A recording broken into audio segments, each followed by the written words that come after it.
Hello friends, ഇന്ന് ഞാൻ നല്ല സുന്ദരിയായിട്ടുള്ള കാണാൻ അടിപൊളിയായിട്ട് ഉള്ള ഒരു റയറായിട്ടുള്ള ഒരു പ്ലാന്റിൻ്റെ വിശേഷങ്ങളായിട്ടാണ് വന്നിരിക്കുന്നത്. ഇത് റെഡ് ക്രിപ്സാലിപ്സ് എന്ന് പറയുന്ന പ്ലാന്റാണ്.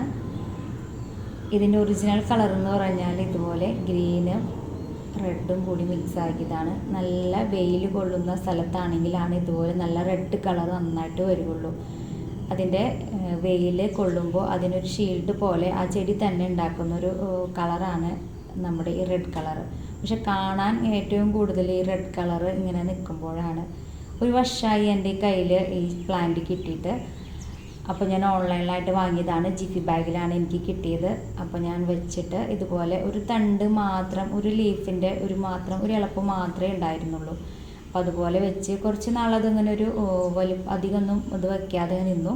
പിന്നെ കുറച്ച് നാൾ കഴിഞ്ഞപ്പോൾ അത് ഞാൻ വലിയ പോട്ടിലേക്കൊക്കെ മാറ്റി വെച്ചപ്പോൾ ഇത് നല്ലോണം ഇളപ്പുകളൊക്കെ ആയി നല്ല അടിപൊളി സെറ്റായിട്ട് നിൽക്കുന്നുണ്ട്. ഇതുപോലെ ഇതൊരു സക്കലൻ്റ് വിഭാഗത്തിൽപ്പെട്ട പ്ലാന്റാണ്, കള്ളിച്ചെടിയുടെ വിഭാഗത്തിൽപ്പെട്ട പ്ലാന്റാണ്. അതുകൊണ്ട് നല്ല വെയിലും വേണം, വെള്ളം അധികം വേണ്ട.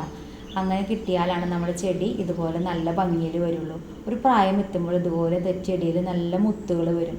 ഇപ്പോൾ എൻ്റെ ഈ ചെടിയിൽ മുത്തും പവിഴൊന്നും ഉണ്ടായിട്ടില്ലെങ്കിലും കാണാനായിട്ട് അടിപൊളി ലുക്കാണ് കേട്ടോ. അപ്പോൾ നമുക്ക് വെള്ളം വാർന്നു പോകുന്ന പോട്ടി മിക്സ് ഉപയോഗിക്കാം. മണ്ണ്, ചകിരിച്ചോറ്, ചാണകപ്പൊടിയൊക്കെ ഇട്ടിട്ടുള്ള മിക്സ് നമുക്ക് ഉപയോഗിക്കാം. വെള്ളം ആഴ്ചയിൽ 2 ദിവസം കൊടുത്താൽ മതി. മഴയുള്ള സമയത്ത് നമ്മൾ പുറത്ത് വയ്ക്കാതിരിക്കാൻ ശ്രദ്ധിക്കുക.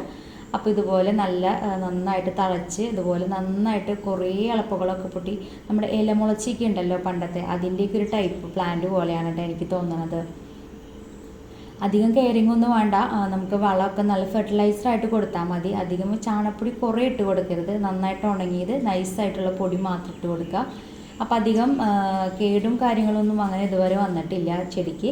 പിന്നെ ഇതിൻ്റെ പ്രൊപ്പഗേഷൻ ആയാലും ഇതുപോലെ ആ ലീഫ് എടുത്ത് നമ്മൾ മണ്ണിൽ കുത്തി വെച്ച് കഴിഞ്ഞാൽ നമുക്ക് ഈസി ആയിട്ട് പ്രൊപ്പഗേറ്റ് ചെയ്തെടുക്കാനായിട്ട് പറ്റും.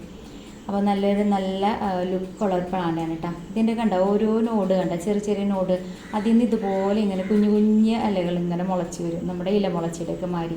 എന്നിട്ട് അതിങ്ങനെ വലുതായി പിന്നെ അതുമൊന്നും ഇലകൾ അങ്ങനെ മുളച്ച് അങ്ങനെ നല്ല തിക്കായിട്ട് വളരുന്ന ഒരു പ്ലാന്റാണ് കേട്ടോ.